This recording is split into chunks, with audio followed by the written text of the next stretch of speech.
Wonderful student encampment at Senate House, hence the delay, and unfortunately he didn't have time to facilitate that afterwards, so you guys have had to wait a bit, but obviously our wonderful students at Senate House were immensely appreciative to have that personal time with him. And obviously there was a truck fire, if anyone did see that this morning, so that also didn't help. It has been one of them mornings. So thank you all for coming.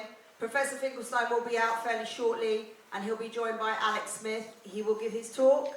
Alex will ask him some questions, and then from that respect, we will then have an open, that's really feedback, sorry, we will then have an open quick Q&A session that will ask Professor Finkelstein the questions that you wish to ask, and then hopefully we'll have a bit of debate about that as well. So thank you all for coming. On behalf of Cambridge PSC and Cambridge for Palestine, we are here obviously all together to ensure our solidarity and free Palestine! From the river to the sea! Palestine will be free! I introduce you in a moment to Alex Smith, the extremely, immensely honourable, any other word that I can think of in my mind has totally gone blank, ex-USA lawyer, UAID advisor that decided to resign because he was being gagged for not wanting to talk about Gaza. He was extremely influential.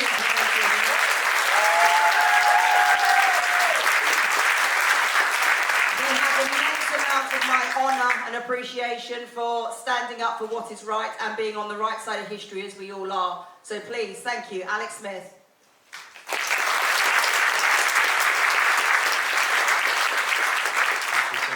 Suzanne, and thank you for all the amazing work that you do. Yes, I am Alex Smith. I'm a former USAID senior advisor. I've been a lawyer for 23 years and a health specialist working on issues of human rights, public health. But one of my proudest achievements is being one of 13 now senior government officials who have left in protest of US policy on Gaza. Great. I'm going to be very brief because we're already running late. I want to say, rather than reading Norman's, Professor Finkelstein's Wikipedia page, I want to say that he's someone who's an amazing author. He's the world's foremost scholar on Gaza, but most of all, he's a defender of truth. He never shies away from facts. He's someone who will always stick to the truth, even if it's inconvenient. Doesn't hide facts, doesn't lie by omission, which is really rare these days. People are usually trying to serve one agenda or another.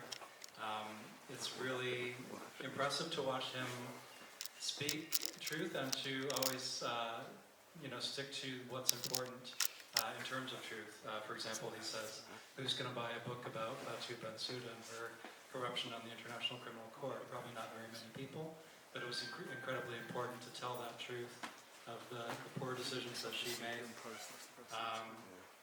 And finally, I'll just say, sadly, with our social media doing a slightly better job than mainstream media these days in covering what's actually happening in Gaza, we often only get a very surface level telling of what's happening, whereas people like Professor Finkelstein have been extremely good at putting things in a historical context and giving us the facts that we need to really understand what's happening.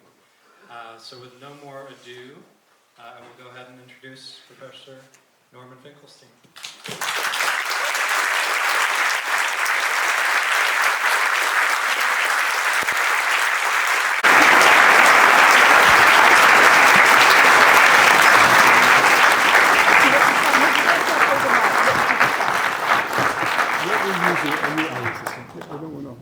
Then please, they should be okay with that. Does that work? That should be cool. In the back row, if you hear me fine, raise your hand. If you hear me in the back row, if you hear me fine, raise your hand. Okay, I think it needs to be a little better than that.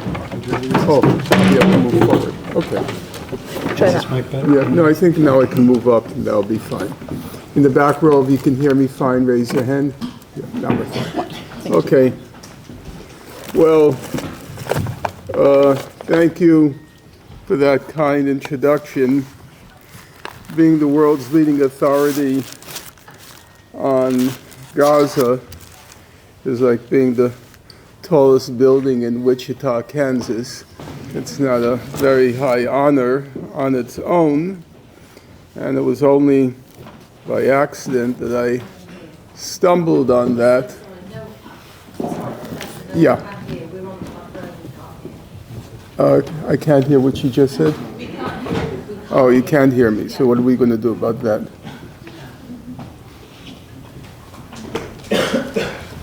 Everything will be okay. That works pretty well. If you want to speak right into that. I'll hold if you wish. No, I don't sure. think that will work. Okay. Yeah, because I'll go on for some time. That's fine. Okay, can you hear me now? I don't think that's an improvement. It is? No? Okay, let's just take 2 minutes to get the, it'll take just 2 minutes to get the sound right. You carry on. Hang tight. Anybody have a suggestion about? Closer to your, put the microphone. Yeah, I wish I had the microphone that connected to my lapel, but you don't have one? You get it right up to your... I will try to find one for you. Yeah. All right, let's begin, and hopefully we can find a substitute. I think I'm going to just commence now with my prepared remarks because time is limited and I want to hear from the people here. There has been a large availability of information on what's happened since October 7th. A large part of it comes from humanitarian and human rights organizations which have a large field operation in Gaza, and they represent credible sources by any reckoning. Organizations like Save the Children, World Food Program, World Health Organization. For those who want to know, there's no dearth of resources in order to get the credible information. I was on the Piers Morgan program yesterday, and one point that he has repeatedly made, namely the lack of journalistic access to Gaza, raises a reasonable question. If Israel has nothing to hide, why isn't it allowing access to journalists?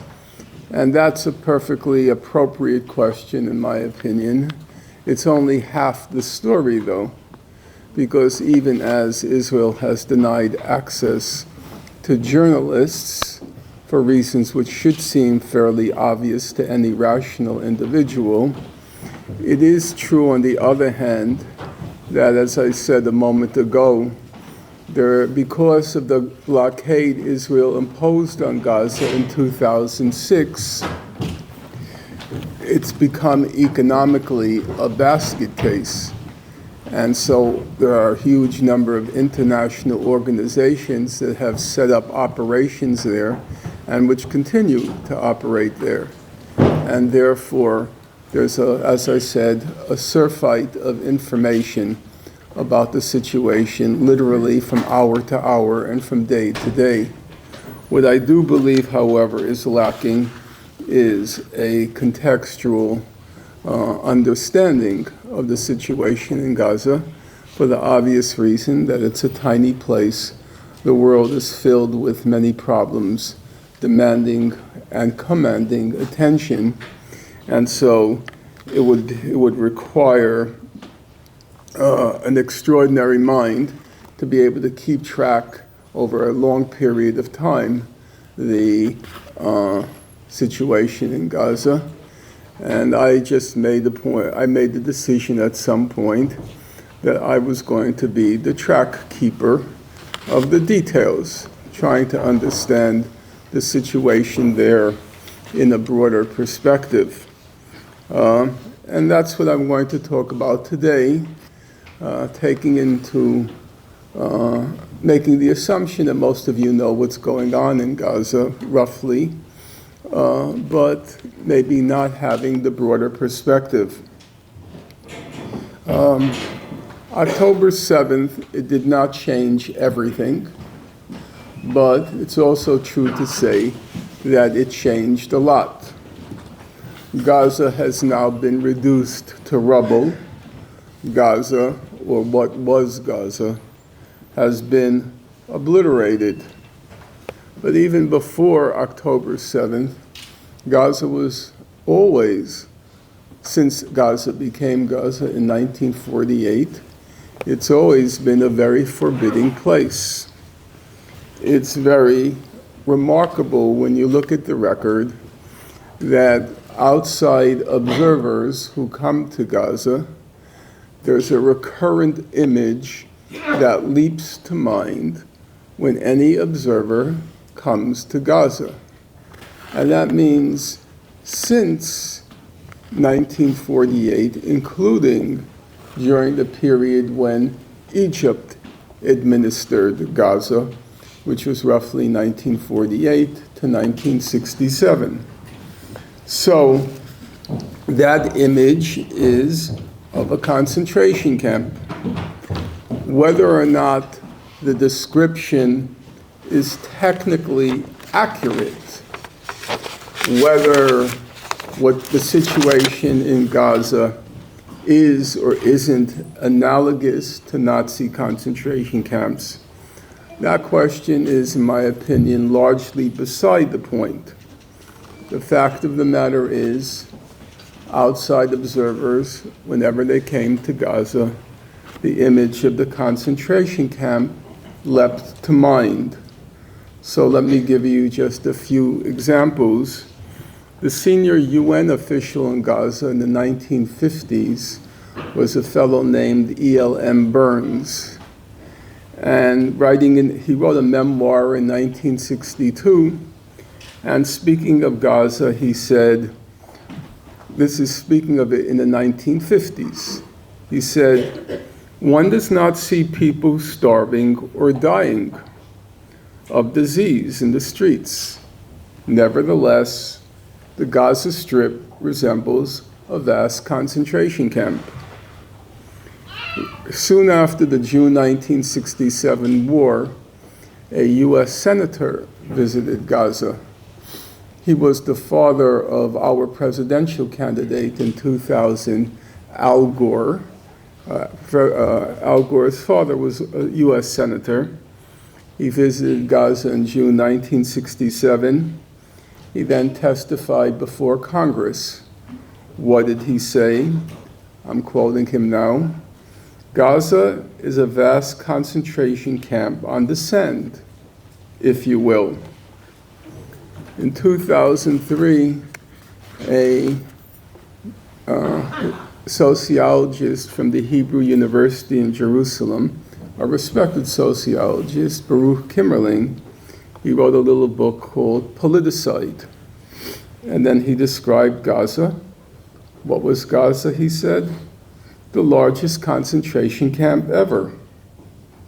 In 2004, the head of Israel's National Security Council, his name some of you will be familiar with, Giora Eiland. He's still around and he's a senior advisor to the Israeli government. He's very far from a peacenik. He's the fellow you might recall, for those of you who follow the news. He has been advocating the spreading of epidemics in southern Gaza.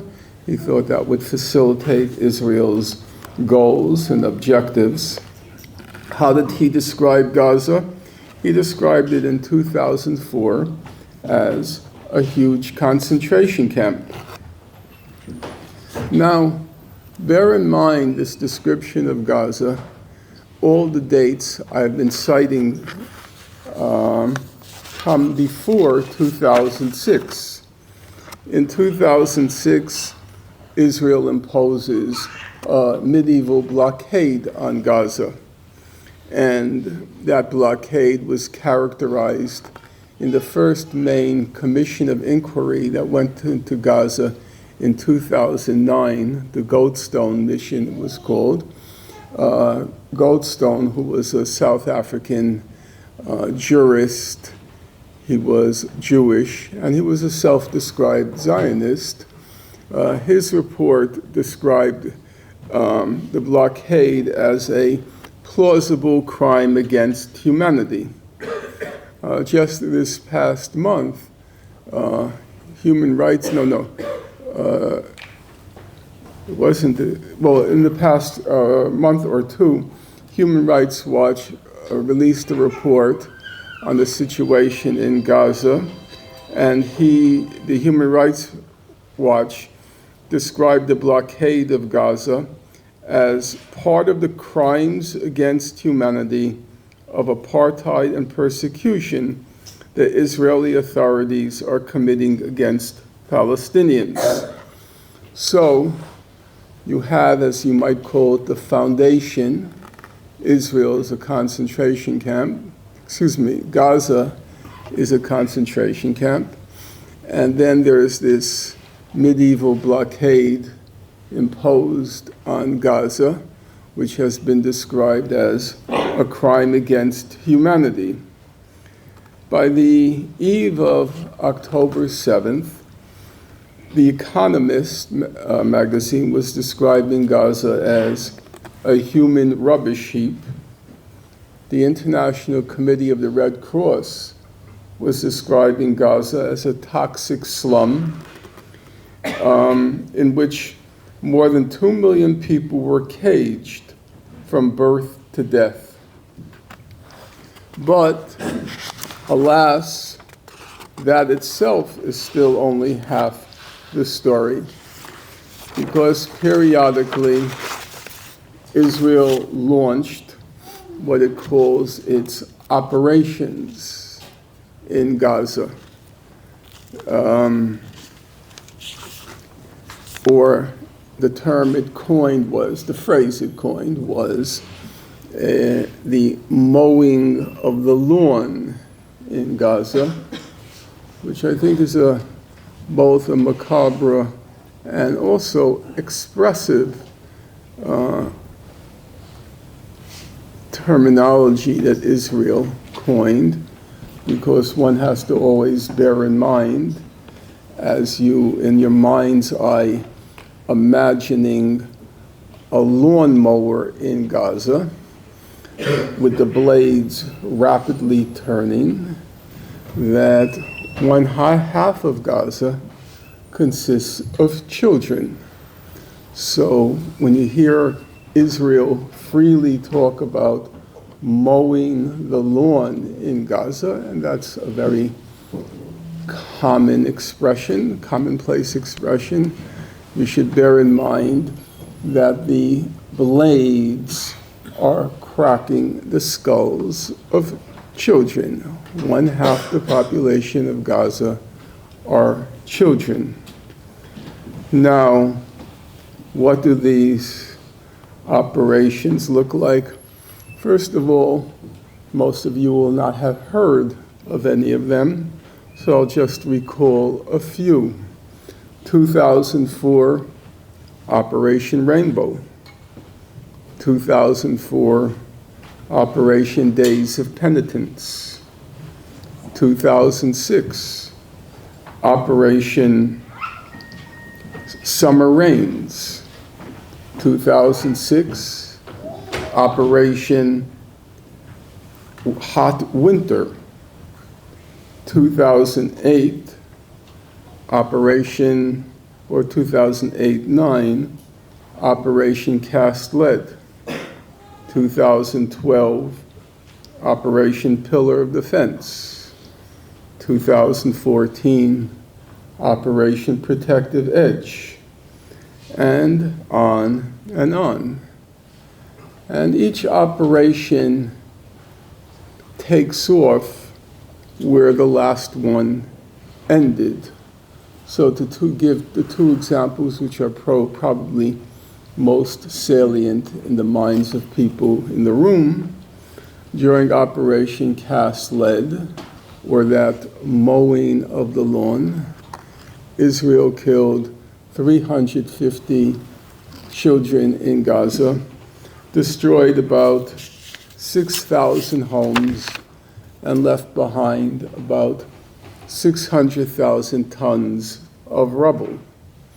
Now, obviously, for most of you in the room, your memories don't stretch back that far. But when Israel carried out Operation Cast Lead, it had already crossed a new threshold or sunk to a new nadir. It was so awful at that time, Operation Cast Lead, that when I wrote a little book on the subject, I took the title from an article by the Israeli journalist Gideon Levy, and the book was called "This Time We Went Too Far," because it was considered so abominable what happened in Operation Cast Lead. Well, without wanting to jump too far ahead, Operation Cast Lead, as I said, left behind 600,000 tons of rubble, which at the time seemed like a humongous amount. But now we're told that as of 3 months ago, Israel has left behind so far 42 million tons of rubble in Gaza. So each time you're certain you've reached rock bottom, you discover with the new operation that we're not anywhere near rock bottom. During Operation Protective Edge, Israel killed 550 children, destroyed 18,000 homes, left behind 2.5 million tons of rubble. And as I said, at that point, we were certain we had reached rock bottom. In fact, the president of the International Committee of the Red Cross, his name was Peter Maurer, M-A-U-R-E-R, and as you can imagine, one of the main jobs of the president of the ICRC is he visits war zones. So he is certainly cognizant of different magnitudes of death and destruction. When he visited Gaza right after Operation Protective Edge, he said, and now I'm quoting him, "I've never seen such massive destruction ever before." I've never seen such massive destruction ever before. Now try to juxtapose that comment with the fact that Israel left behind then 2.5 million tons of rubble, and now it's 42 million that they have so far. Probably now it's up to 45 million tons of rubble. Well, Hamas was, the Islamic movement was elected into office in 2006 during elections that the former US President Jimmy Carter, who observed the elections, he called them completely fair and honest elections. And in fact, Hamas didn't want to run in the elections. For those of you who are familiar with the history, they felt the elections would be part of legitimizing what came to be called the Oslo process, and they didn't want to be party to it. But a lot of pressure was exerted on them. They participated, and to theirs and everybody else's surprise, they won. They ran on a reform platform because the Palestinian Authority is hopeful, or the occupants of office and the Palestinian Authority were and are hopelessly corrupt. They ran on a platform of ending the corruption, and they won the election. Immediately as they won the election, Israel, then followed by the US and the EU, imposed this brutal blockade on Gaza. And at that point, Hamas did everything possible to carve out a path to normalcy. So the first thing they did was they tried diplomacy. Now I recognize I'm sharing the stage with somebody who is familiar with that part of the record. I will just rehearse it as best as I understand it. So I'll take a 2009 study by a US government agency, and the study concluded, and here I'm quoting it, Hamas, quote, has been carefully and consciously adjusting its political program for years and has sent repeated signals that it may be ready to begin a process of coexisting with Israel. And that was the conclusion of every serious scholar, really every scholar who was studying the situation back then. I can quote many people. I limited myself to a US government study, but every time Hamas extended an olive branch, it was summarily rejected by Israel, which demanded total capitulation. Hamas then tried international law. What does that mean in practice? Well, as I mentioned to you earlier, after each of Israel's major bloodlettings in Gaza, its high-tech killing sprees in Gaza, there would be a UN or a human rights organization inquiry into what happened on both sides. So let's just take, like, there are so many, but you can take the case of the Goldstone report. When the UN Human Rights Council empowers the Goldstone report, empowers Richard Goldstone and 3 others to investigate what happened during Operation Cast Lead, Israel from the get-go says, we're not going to cooperate. We won't have anything to do with any UN commission. Hamas says, we're happy to cooperate. Now, bear in mind, that's actually quite remarkable, because all the UN reports and all the Human Rights reports, including Human Rights Watch, Amnesty International, they were all very brutal on Hamas. They did not give Hamas a pass. Hamas didn't care. It was willing to accept that it was going to be indicted on very serious war crimes. And nonetheless, knowing full well that they're going to bear a large brunt of responsibility, each time they welcomed the commissions of inquiry, they welcomed the human rights organizations' inquiries in the faint hope that justice will be done to the people of Gaza. In each case, the reports came out. They were quite devastating to Hamas, but 1,000 times more devastating to Israel because of the magnitudes of destruction and death and destruction on both sides. Nothing came of the reports.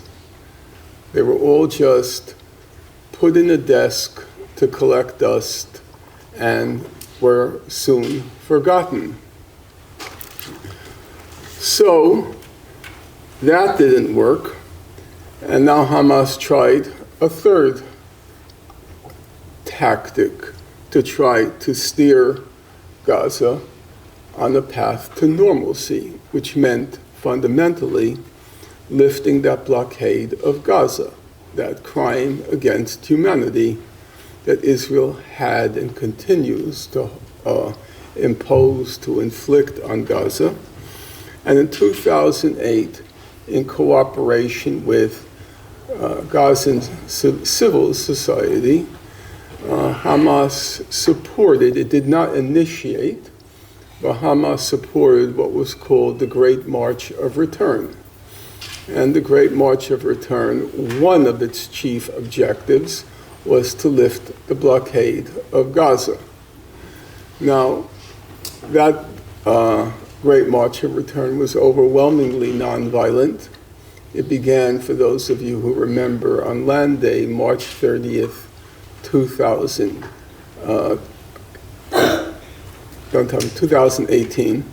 March 30th, 2018. And what happened? Actually, there's no need to speculate on what happened. I said to you at the beginning of my remarks that we have a voluminous record on what's happened since October 7th because of all of those international organizations which have field operations in Gaza. In the case of the Great March of Return, we have a commission of inquiry a UN Commission of Inquiry that went to investigate, and it produced a 250-page single-spaced report on the Great March of Return. And what did they find? The report found the following, and now I'm going to, as closely as I can, quote it. It said that Israel, now this is Israel's own words, the report is quoting Israel. Israel had deployed, this is Israel's words, specially trained snipers in order to ensure accurate and measured use of live ammunition along the perimeter fence separating Gaza from Israel. The Israel then later said, and again I'm quoting Israel, nothing was carried out uncontrolled. Everything was accurate and measured, and we know where every bullet landed. The then Defense Minister Avigdor Lieberman, he said the Israeli soldiers did what was necessary. I think all our soldiers deserve a medal. So what did they do? Specially trained snipers. Nothing happened that was uncontrolled. We know where every bullet landed. So the Commission of Inquiry found, and now I'm quoting the commission, demonstrators who were hundreds of meters away from the Israeli forces and visibly engaged in civilian activities were intentionally shot. Journalists and health workers who were clearly marked as such were shot, as were children, women, and persons with disabilities. If you read the details of the report, these specially trained snipers were targeting double amputees who were 300 meters away from the perimeter fence and engaging in clearly non-violent civilian activities. So, in my opinion, a factual summary of the situation on the eve of October 7th would conclude that Hamas tried diplomacy, it failed. Hamas tried international law, it failed. Hamas tried nonviolent civil resistance, it failed. By 2023, by October 6th, 2023, Gaza had vanished from the stage of international politics. In fact, I myself, who had spent a chunk of my adult life chronicling the situation in Gaza, I had given up. I had decided I was wasting my time. As the person who introduced me mentioned, my last book on Gaza was called I Accuse, referring to, in my opinion, bad faith by the International Criminal Court.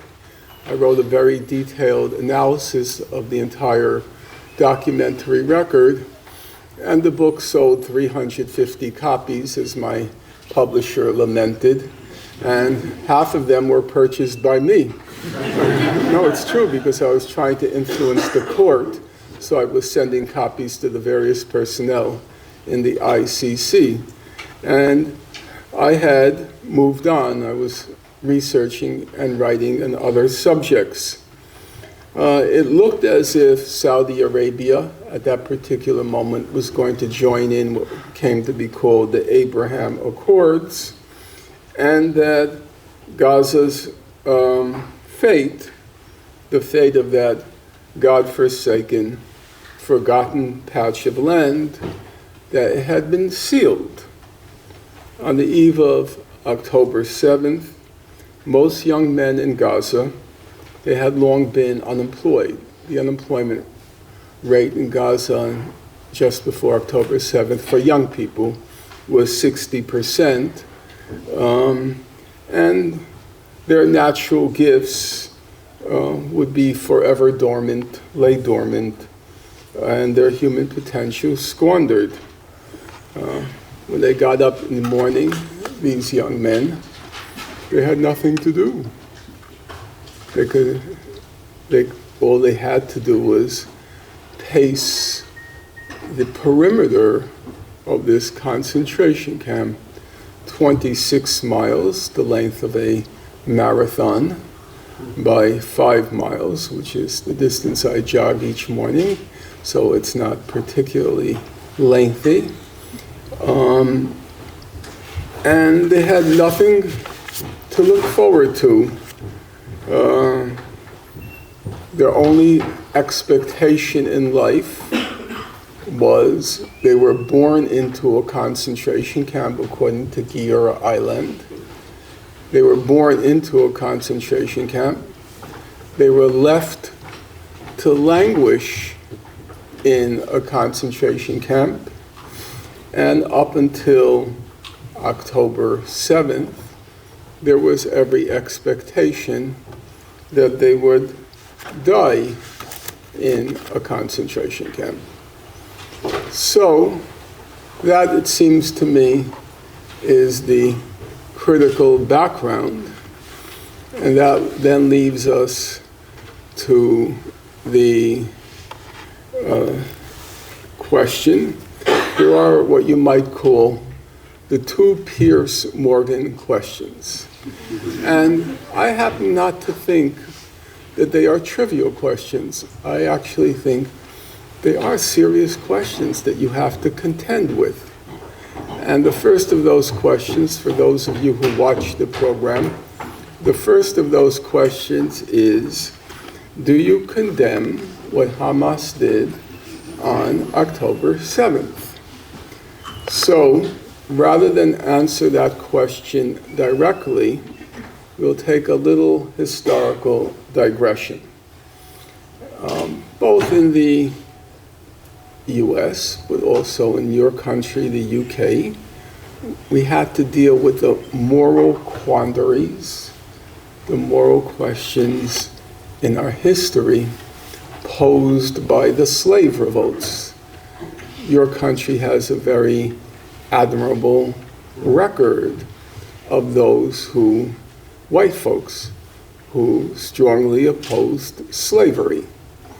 And they had to contend with the fact that in the course of slave revolts, there was mass killings of white people, indiscriminate killing of white people. And we had the same phenomenon in the United States to contend with. The most famous of the slave revolts in our country is, our meaning the United States, was the Nat Turner Rebellion. Nat Turner went into revolt with his Confederates, fellow rebels, in 1831, and the order he gave was, and I'm quoting now, to kill all the white people. That was the order. Kill all the white people. And that's what the rebels proceeded to do. And it was very bloody, there's no question about that. They disemboweled males. They hacked women to death, to pieces. They beheaded children. So there can be no question about the fact that this was a very grisly affair. By current standards, you wouldn't say it's of a significant magnitude. They killed about 55 white people. And as you can imagine, the whites in the American South, they went on their own killing spree. It was a very ugly matter across the board.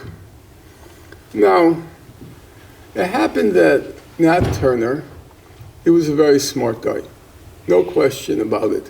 White people, black people, they all agreed Nat Turner was a very smart fellow.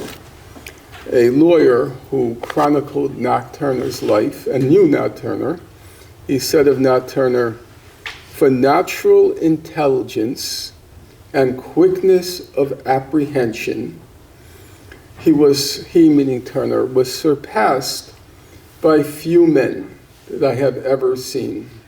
So, even though he was a very smart guy, the white people were committed to the idea that the rebellion was unleashed because Nat Turner was a demented fanatic.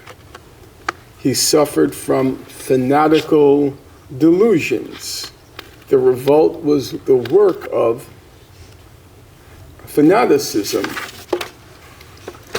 Now, it is true, Nat Turner was a religious fanatic. There's no question about that. He drew from the idiom, he drew from the imagery of the Bible. But for those who wanted to see what happened, it was perfectly obvious why Nat Turner engaged in the rebellion. It didn't require any special powers of imagination. As one of his biographers put it, yes, rage burned in him. Yes, rage burned in him. Yes, he was a religious fanatic. But the rage that burned in him was fed by the prodigious chasm between what he was and what he aspired to be in this, the only life he had. And when I came across that phrase, it sounded really quite perfect to me. The prodigious chasm between what he was, a slave,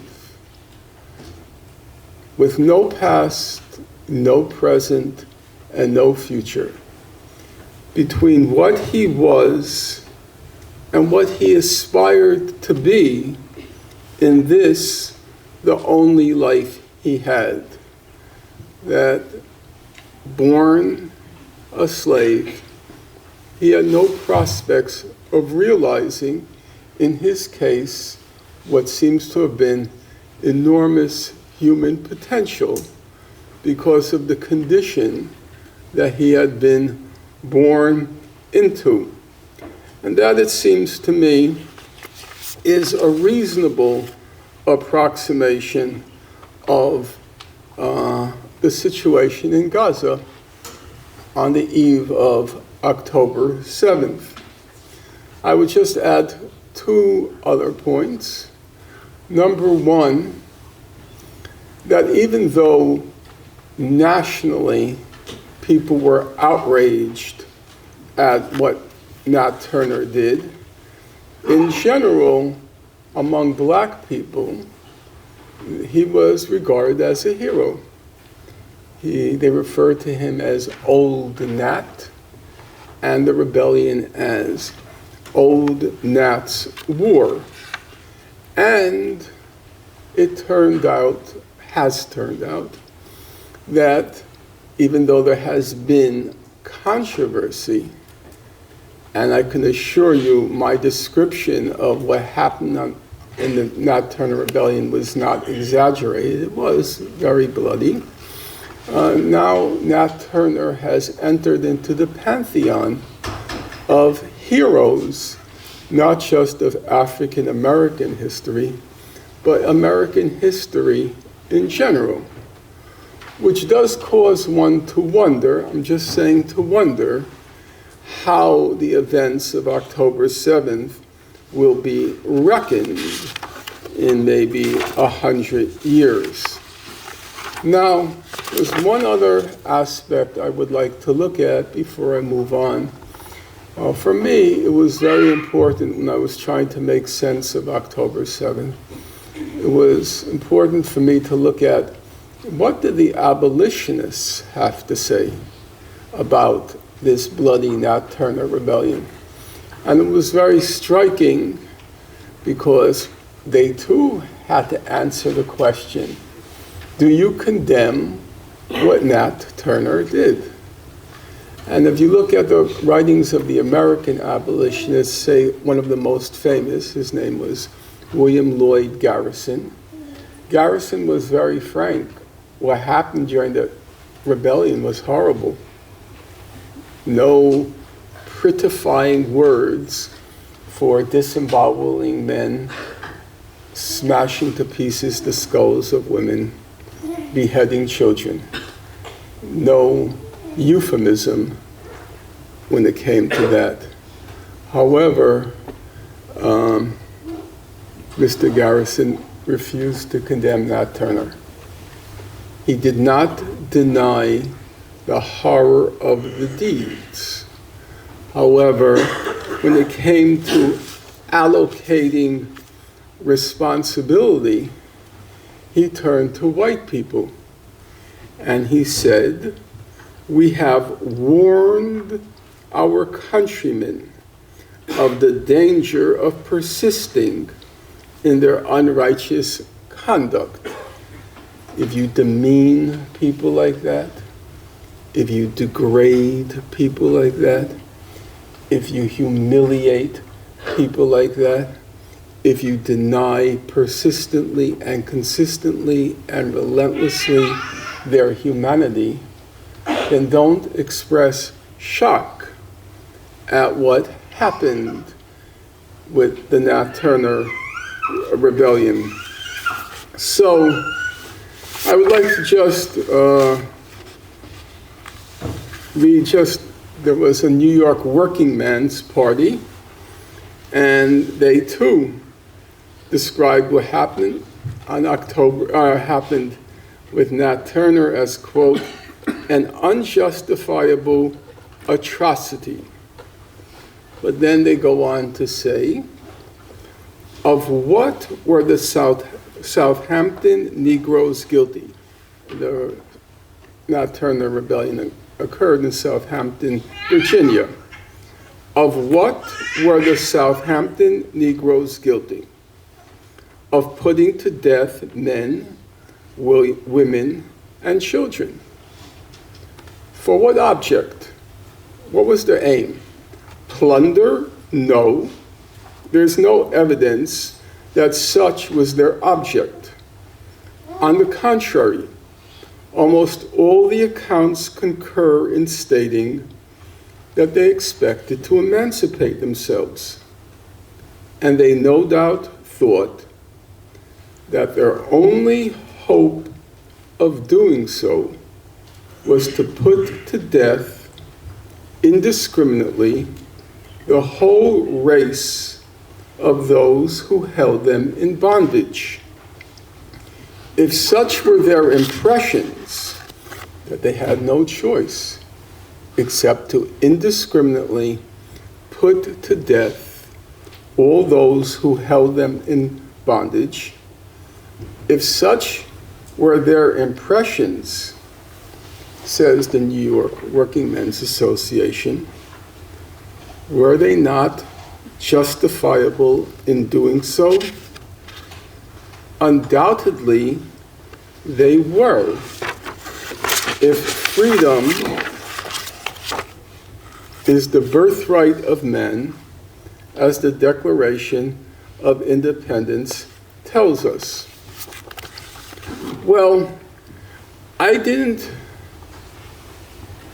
found it hard to dispute the logic of the abolitionists then, and for that reason, I felt it difficult when Mr. Morgan posed me that question on more than one occasion to be more condemnatory of what happened on October 7th than the abolitionists were condemnatory of what happened during the Nat Turner revolt.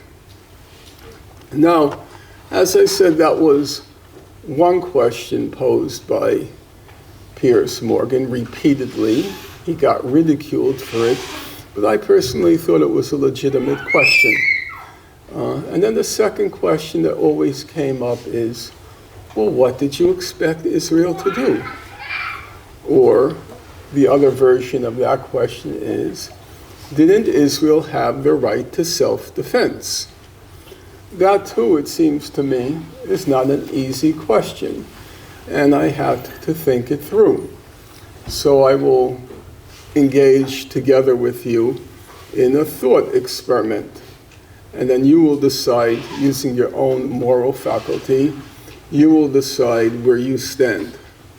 So let's take the case of a battered woman, a woman who has been battered repeatedly and relentlessly by her husband.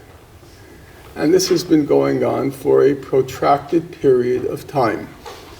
She lets out screams of torment, pleading for assistance and help.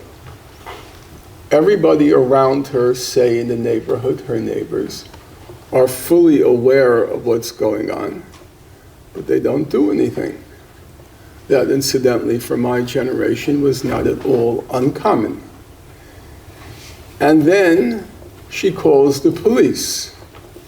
Again, just on a historical note, the police come to her home, they investigate, they conclude that the woman's telling the truth, they even file a report, and the report documents the horrors that this woman has had to bear.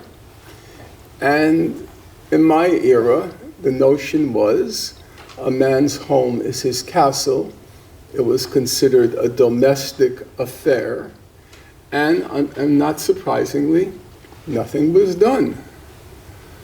So her pleas were ignored. The police, even as they verified the factual accuracy of her claims, did nothing. And so a man, her husband, approaches her again. She grabs for a knife and she stabs him once, stabs him twice, she stabs him 3 times. He then reaches for his pistol and he shoots her dead. Now, in the American court of law, and I understand also in the UK, he would almost certainly be acquitted of murder on the grounds that he acted in self-defense. And that is the legal verdict, as I said, not only in my country, but I understand also in the UK. But then you have to ask yourself the question, in my opinion, you have to ask yourself the question, whatever the law might say, do you believe he morally, not legally, whether he morally had the right to kill her in self-defense? Or do you believe that after 2 decades of criminally abusing that woman, he had forfeited his right to self-defense? My opinion is he had forfeited that right, and I think there's a higher principle of justice than what the law might entitle him to. It is true, I mean, there are quibbles in international law, but they don't really much interest me. One's normal intuition would be Israel had a legal right to self-defense on October 7th. I frankly am not going to argue with that legal right, but I do believe there's a moral right that supersedes the legal right, And I think that just as the batterer has forfeited or ceded his right to self-defense, he had no right to kill that woman. I don't believe Israel had any moral right to self-defense after October 7th. Now, that brings us to what happened after October 7th. Before I proceed, I want to check with, how long more would you like me to go on before we turn to the audience to participate? I think we could do another 10, 15 minutes. Okay, fine. Now, unsurprisingly, October 7th, it evoked a ferocious response from Israel. And it basically had three aspects. The first aspect will be familiar to anybody in this room and will be, you might call it, a natural impulse, and that was the impulse for blood revenge. And it can't be doubted that 14 months ago and up until today, that there is what you might call an insatiable desire, for an insatiable bloodlust among the Israeli population. The bloodlust, I would say, however, is compounded by another factor. It was the outrage that Israelis felt that these Untermenschen, these subhumans in Gaza, had not only dared raise their heads on October 7th, and not only committed significant atrocities on October 7th, but that they had outwitted the Israeli Übermenschen, the Israeli supermen. Hamas and its allies demonstrated surprising competence on October 7th, and that surprising competence demonstrated by Hamas was complemented by the surprising incompetence of Israel's security forces and really the whole of Israeli civil society. And so there was the normal desire for bloodlust compounded by this outrage by Israeli society. And I do want to emphasize, I am not talking about just the Israeli state. Israel, for its Jewish component, is a democracy, and I do believe it's correct to say the sentiments of its leadership accurately represent the sentiments of Israeli Jewish society. So the Israeli Jewish society was outraged at the impudence of these vermin, the human rubbish in Gaza. And this outrage, born of bloodlust, but compounded by this racist seems to trivialize the sentiment in Israeli society, this sense of superiority, this bloodlust, it has proven, up until the present day, it's proven impossible to satiate this bloodlust in Israeli society.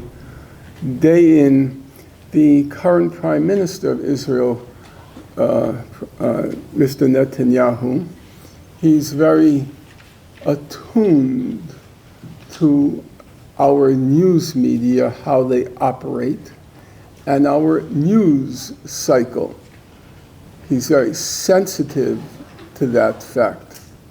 And so when Kamala Harris was nominated or named the US presidential candidate, from that moment on, the election campaign went into full swing, and Gaza fell, what we used to call, my generation, below the fold.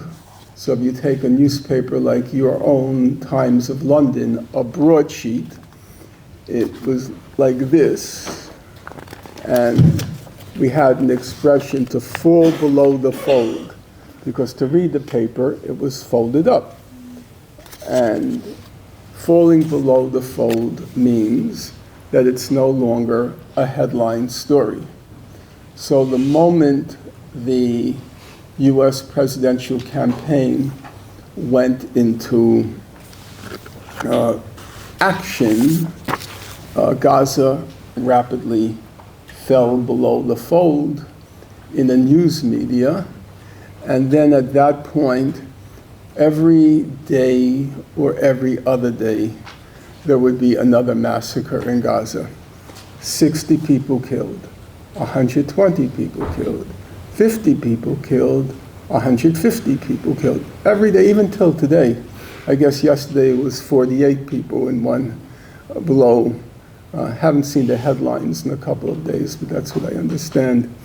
And that was just, it was pure bloodlust, just satiating this insatiable desire to exact revenge on the people in Gaza, because Prime Minister Netanyahu was aware that it would resonate with the Israeli population after October 7th.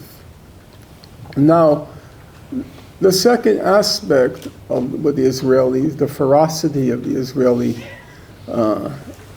assault on October 7th, the second aspect of it is that Israel had to restore what it calls its deterrence capability.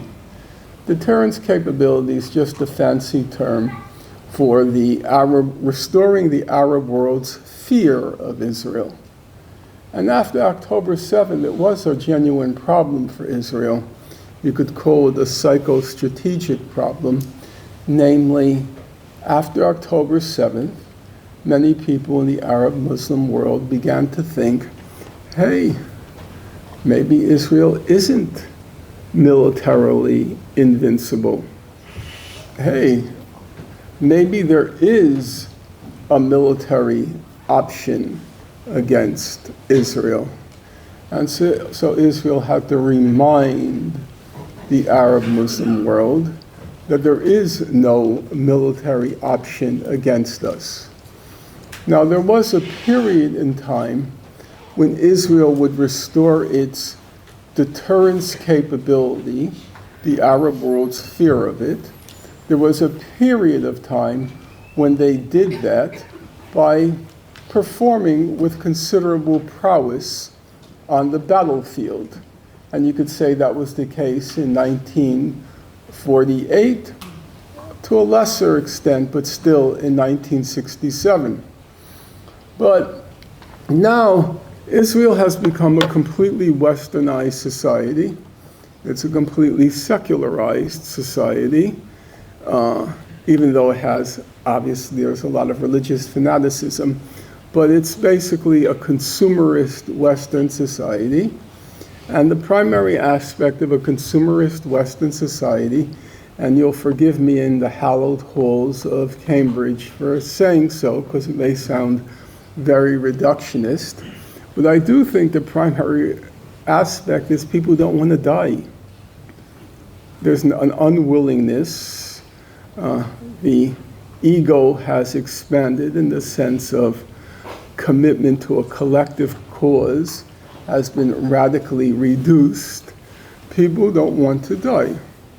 If you're an Israeli and you have a choice between dying in a ditch and dancing in a disco, you're going to choose the second. And what that means practically is Israel, over time, ceased to have a combat force a fighting force. It couldn't, so to speak, perform on the battlefield, and so it became a remote control killing machine. And so how does it restore its deterrence capability? It's very simple. You wreak such massive death and destruction on the civilian population that it is an effective deterrent to anyone who wants to wage or ponders the idea that there is a military option against you. So Israel targets the civilian population by remote control and commits massive death and destruction, transmitting the message. If you have this silly notion in your mind that you have a military option against us, look at Gaza, or what's left of it. And that's how Israel has, in recent decades, restored its deterrence capability and has done so with a vengeance this time. Those two goals, the satisfying the bloodlust, the need to restore the deterrence capacity, there was one other aspect, and in my opinion, it's the main aspect, and I'll leave off there, and that is that Israel resolved. Everybody knows the cliche, wherever there's a crisis, there's also an opportunity. And we saw that in my own country, the US, after 9/11, the members of the George Bush administration, they shed a few salty tears for the Twin Towers and for the parts of the Pentagon that came under attack. But then, within a very short period of time, they start to rub their hands, or palms of their hands, in delightful anticipation of what they could wring out of 9/11. And if you read the accounts of that period, literally the members of the Bush administration were surveying the maps, trying to decide which countries to attack. And basically the same thing happened in Israel after October 7th. It was not exactly the same, roughly the same. Namely, Israel decided the crisis of October 7th was also an opportunity. And the opportunity was to once and for all solve the Gaza question, to put an end to it. Already in 2016, several Israeli officials said, and now I'm quoting, "We cannot conduct a constant war of attrition in Gaza. Therefore, the next conflict has to be the last conflict." Turned out not just to be the next, there were a couple in between, but basically what we have witnessed since October 7th is Israel's aim to make sure that this conflict is the last one, that, to use the Israeli metaphor, up until October 7th, the goal was to mow the lawn in Gaza. After October 7th, the goal became to extirpate, which everybody in a Cambridge audience knows the meaning of, but I'll just fill it in for those who are too shy to admit to their ignorance. It just means to pull out by the roots. It was no longer, we're going to mow the lawn in Gaza. Now we're going to extirpate, pull out by the roots, every blade of grass in Gaza. And that took basically three forms, and I'm going to end there. One, at the beginning, Israel attempted, at the very beginning, Israel outright declared its genocidal aims. Remember Amalek, by Mr. Netanyahu, Mr. Gallant, the defense minister, announcing no food, water, electricity, or fuel will be admitted into Gaza, the results of which are fairly obvious if you're a barren piece of land, hermetically sealed. President Herzog say that there are no civilians in Gaza, so they laid out pretty clearly their genocidal aims, from which they never departed, though constraints were put on them by the international community. They tried ethnic cleansing of Gaza. That didn't work out because the Egyptian head of state said, we're not going to admit into the Sinai the Palestinians from Gaza. And so Israel finally, in order to solve the Gaza question, it finally decided that it was going to make Gaza unlivable. That was their third option. There were three: outright extermination, ethnically cleanse Gaza, and the third possibility was to make Gaza unlivable. As Giora Eiland put it, if I can find him, he said, let's see, I'll quote him.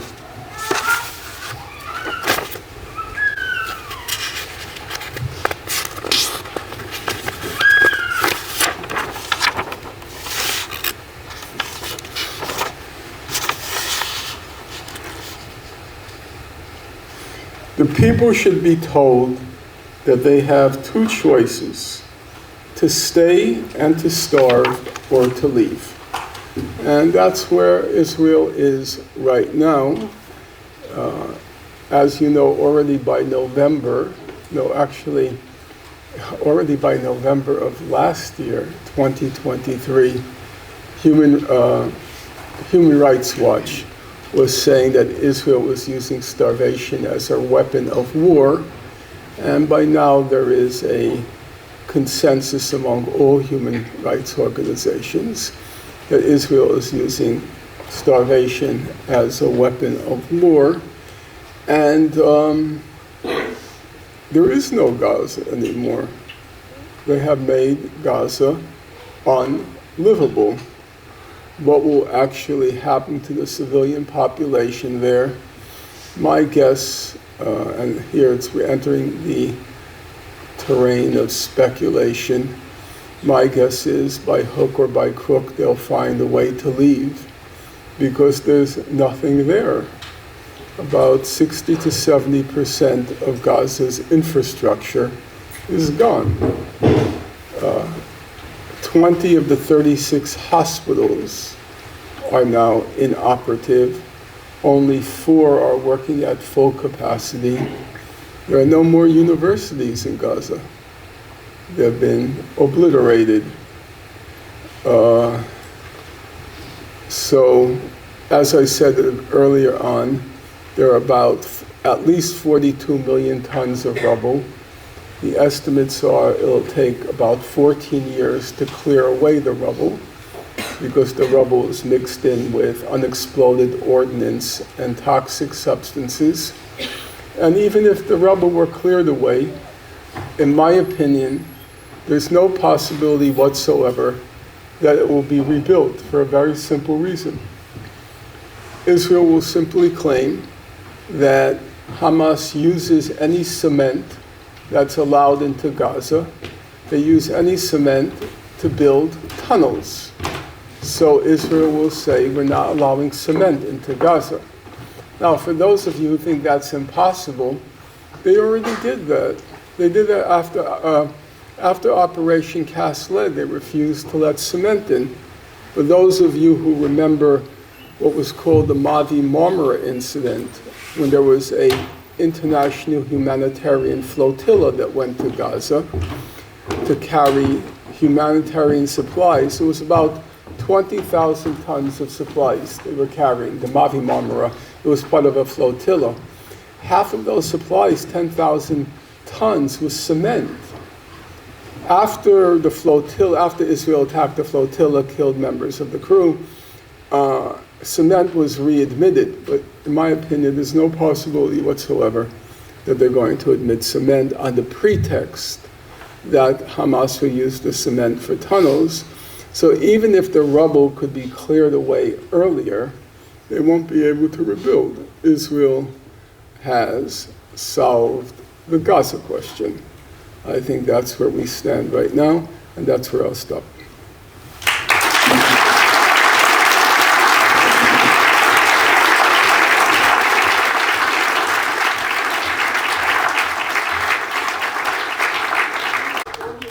Now, I would be grateful if those who strongly disagree with me or even mildly disagree with me, they are the ones to ask the first questions. If you treat me with respect and civilly, I will certainly do the same, and then that will allow for a productive interaction.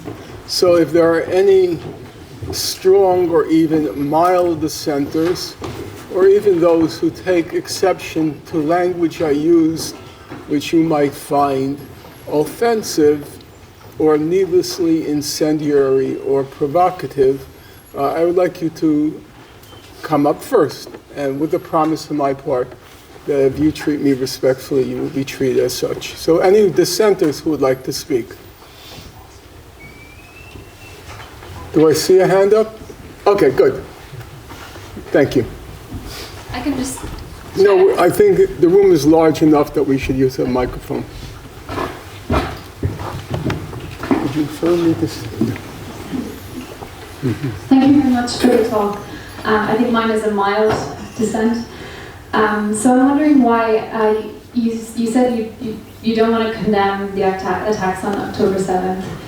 And I'm just wondering why there has to be this mutually exclusive thing going on between condemning and understanding why it happened. I was really influenced by an article that Judith Butler wrote just after the attacks in the LRB, where she talked about she wants to condemn without approving Israel's response. And your historical examples were really interesting, but I think it's not always the case that we have to either condemn or not delve into the historical reasons for why something has happened. I mean, I'm Irish, and the IRA, I'm not saying this is an equal situation at all to the ones you've described, but they are not, a lot of the atrocities that they carried out are not seen as, they're not glorified, 50 years later, but people understand the circumstances in which they came about, that people understand they didn't come from nowhere, but they don't want to, they're comfortable condemning them. Okay, well, I'm grateful for that question. I would say a couple of things. First of all, moral categories aren't always adequate to describing any particular situation. So, you prefer the bifurcation, if I could use that big word, you prefer the bifurcation between understanding and approving. You can understand, but you could still condemn. Now, I'm sure you're familiar. There's a French expression, and the English translation of which is, to understand is to excuse. That when you demand understanding, you're in fact, in a surreptitious way, trying to make an excuse. So even though you believe that that's a more effective way or a more precise way of conveying your sentiment, I think most people, or many people, will construe your understanding to be a surreptitious way of trying to excuse. So yesterday afternoon on the Pierce Morgan, it was yesterday or 2 days ago, I can't remember now, on the Pierce Morgan program, 2 days ago, I think. Whenever I tried to explain what happened October 7th, he kept saying, so you're approving what Hamas did. You're approving what Hamas did. No, I think it's, again, you can fault him, but I think those are realistic considerations, that understanding easily flows into approving. So what I did, and I don't claim the categories are adequate enough.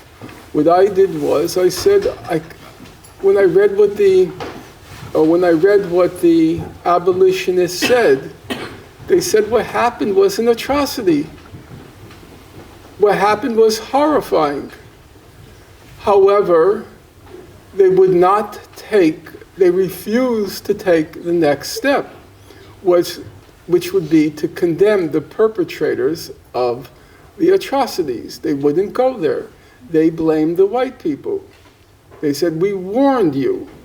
If you treat people this way, don't express shock and disbelief at what happens. And that seemed to me to be a correct way of trying to morally adjudicate what happened. So the thing about the abolitionists was they saw the horror of slavery before their eyes. If you were in the American South at that time, you're walking in the streets, you're seeing the slave auctions. They're out in the open. You saw the degradation people were being subjected to. And you saw that people were confined into a condition from which there was no escape. So for them, it was very hard to condemn a Nat Turner for what he did. What made Gaza different was Gaza was sealed off from the outside world. Nobody knew what was going on in Gaza. By sheer serendipity, with the exception of myself, because I spent 15 years reading those human rights reports. I read 15 years reading about the atrocities and the horrors that were being committed behind those walls in Gaza. So I was faced with the same situation as the abolitionists were seeing these slave auctions in the streets. I was constitutionally incapable of condemning them for what happened. But I won't dispute or doubt that atrocities occurred. And that's the way I tried to frame it. But I don't think, with all due respect, and obviously your question was asked in total good faith, I don't think it's accurate to say that I don't condemn what happened. Yes, atrocities occurred, and nobody in his or her right mind would be approving of the atrocities. But I do believe there's a separate question, and that's the question of moral responsibility. Now, you can start with the argument, well, are you denying them any agency and any responsibility? Yeah, you could play that argument with me. My answer is very simple. I think they tried agency. They tried to negotiate a settlement. They were willing to let themselves be convicted as war criminals. I mean, they were happily cooperating with all of these commissions of inquiry which were coming back and saying, Hamas is guilty of this war crime, Hamas is guilty of that war crime. They still cooperated. And they tried, everybody says, where's the Palestinian Gandhi? That idiotic cliche. So even Hamas played Gandhi. It did. But as Bertrand Russell once said, the reason nonviolence could never work in Germany, in Nazi Germany, Bertrand Russell said, if a nonviolent resistor, he was thinking of India at the time, if a nonviolent resistor places his body or her body on a railway track, he said, if it were a British motorman, he would stop the train.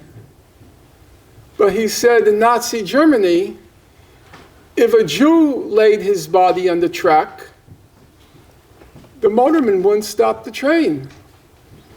Well, the Palestinians organized a nonviolent Great March of Return, went up to the perimeter, didn't even go up to the perimeter fence. They were between 100 and 300 meters from it.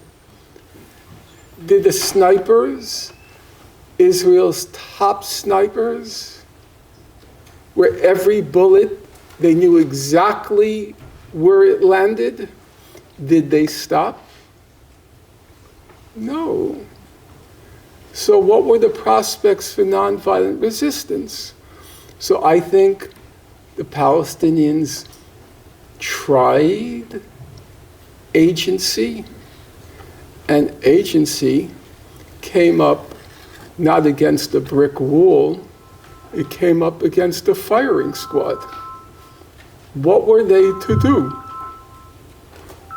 You might say, well, why didn't they, when they burst the gates of Gaza, why didn't they just target military people? That's a reasonable query. I think it's clear that they did target civilians. I think it's clear they targeted civilian communities. At least the evidence I've read to date. Some of the evidence, I think, is not adequate, but it's adequate enough to reach the conclusion that civilian communities were targeted. But here's a simple thought experiment, and you have experience, so I'd be very happy to hear from you. Maybe I'm wrong. Israel is a Spartan society. The life of a soldier, more value is attached to the life of a soldier than to the life of a civilian. If Israel had killed, the numbers now are roughly 850 civilians were killed, 350 combatants were killed. Rough numbers, because there's all sorts of questions about categorizing different individuals. I'm giving you the Human Rights Watch. No. I'm giving you the Agence France Presse, AFP, Agence France Presse numbers. 350 combatants, 850 civilians, okay? Let's say they just targeted combatants. They killed 1,200 combatants. Let's say they just targeted the combatants. I think the outrage in Israel would be 10,000 times worse. It's not as if targeting combatants Israel would acquiesce in. I think they would have reacted in a fury exponentially greater.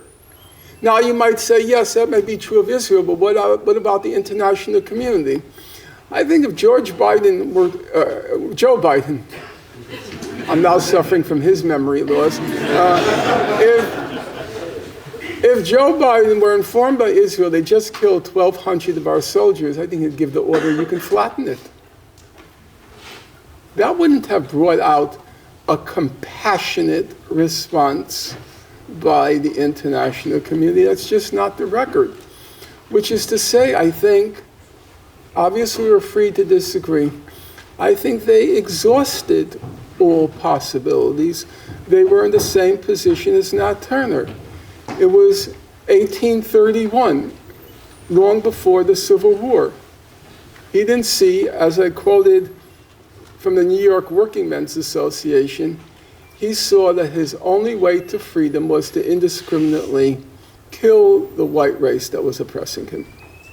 And it was not an incorrect conclusion at that point in time. It just was not.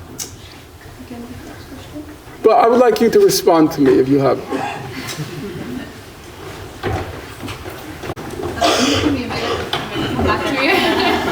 Can we go into the next question and then we can come back to you? Yes. Yes.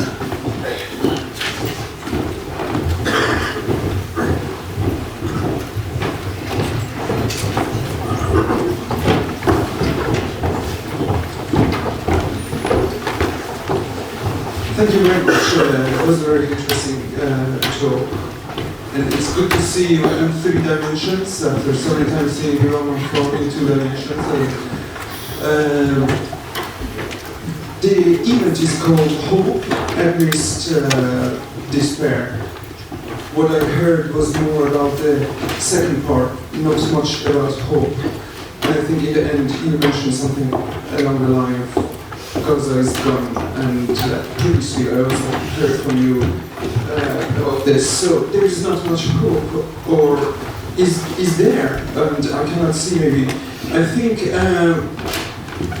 Ilan Pape, for example, believes that there is hope, and because I think he compares Israel with apartheid South Africa and the Angola situation, those things. So I don't know if you believe in that, and if so, do you see hope at all?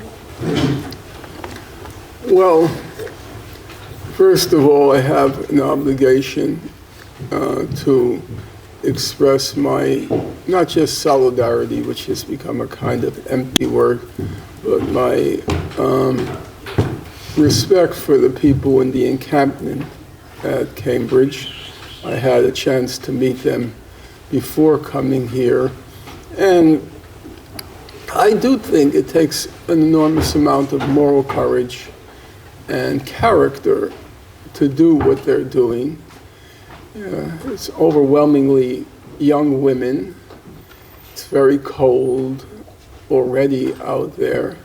And to stake your person on a principle, that in itself is deeply inspiring and worthy of, and commands respect.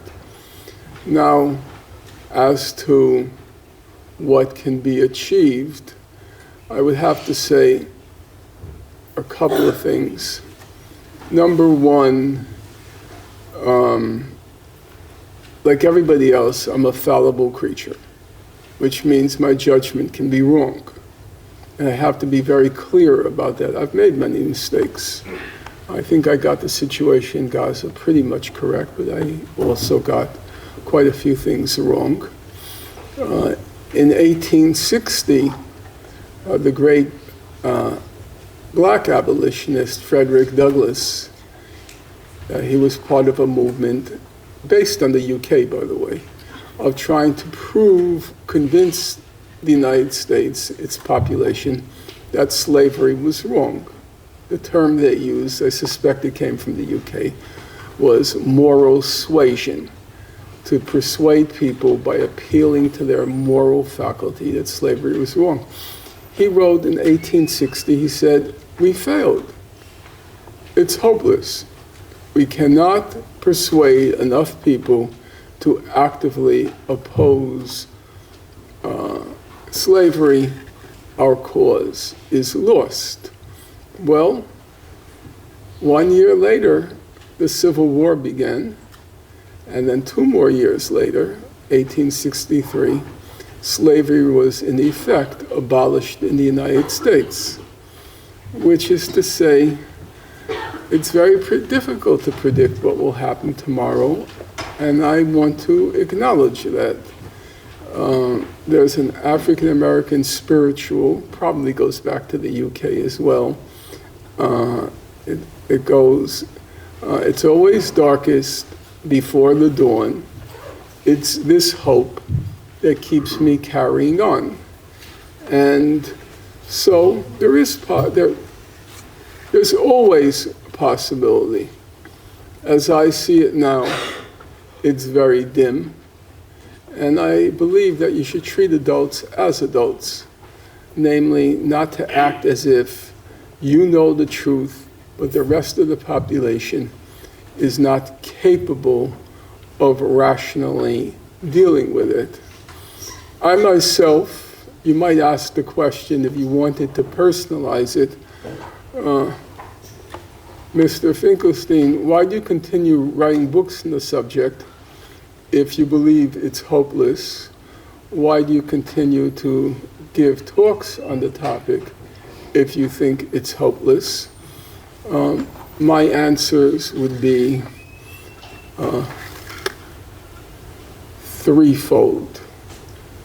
Number one, except for the real old-timers in the room, you will not know a film called Strike by the Russian filmmaker Sergei Eisenstein.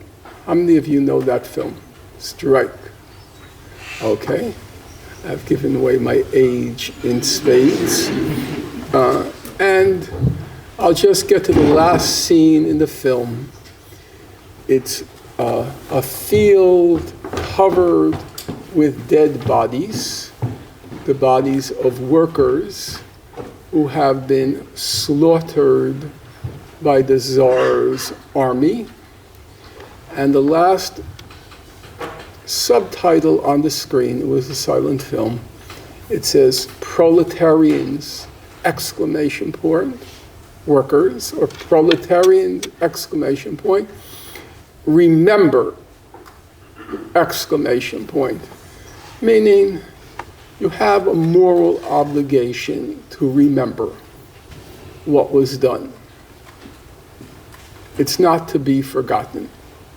Remember the dead bodies strewn across the field, slaughtered, murdered to death. Secondly, for myself, writing and speaking, I'm not a writer, absolutely not. My mother used to say, Norman, reading your prose is like watching molasses dripping out of a bottle. The very first book I was a contributor to was a book edited by two people who many of you will probably know, Edward Said and Christopher Hitchens. And it contained about 15 essays. Mine was among them. And my mother was a voracious reader. And she said, Norman, I read that book cover to cover twice, and both times I skipped your chapter. We're tight on time. Can we get one question, literally a 1 minute answer on both points, and then you've got to literally. So one very, very quick question and one very quick answer, please. I'm going to go with that student up there, please, the one with the fifth, because he's an amazing student and always does the encampment and everything else. Thank you. Because the voice is always the students.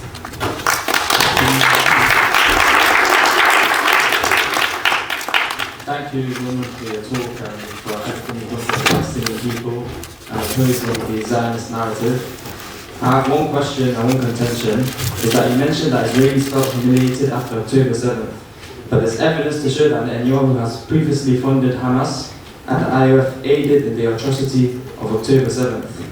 Why do you think this might have been the case? Do you think this is part of their greater plan, or please share your thoughts? Thank you. Yeah, okay. Obviously, I don't think it's a matter of dispute that the Israeli government was prepared to let the situation in Gaza as it existed prior to October 7th, to let that situation continue. They were hoping that Hamas would play a similar role to the Palestinian Authority in the West Bank, and that they can allow the situation to persist. So in that sense, it's correct to say that Israel bears some responsibility for October 7th. But I think these conspiracy theories are not really tenable. Israel had no direct role in October 7th. And I think you can argue about the magnitude of the horror that was inflicted or unfolded on October 7th. And I'm, of course, familiar with the claims that a significant number of the deaths were caused by the Israelis with what was called the Hannibal Directive. I am not better equipped than what I can read or glean from the various human rights reports. And the most exhaustive to date have been the commissions of inquiry that were led by Navi Pillay, the UN Commission of Inquiry. And they produced, in the last year, they produced 3 major reports. And there is the Human Rights Watch report, which runs to about 250 pages. And they both concluded that overwhelmingly the death and destruction that occurred on October 7th was owing to what they call the Palestinian militants, not just Hamas, but Hamas and allied groups. There are aspects of October 7th, which based on the evidence, I think were concocted. I do believe at this point, based on reading the human rights reports, there is not only no evidence, and I'm going to underline that, there is no evidence that Hamas used mass rape as a weapon of war. There is zero. And I'm very happy to be challenged any place, any time.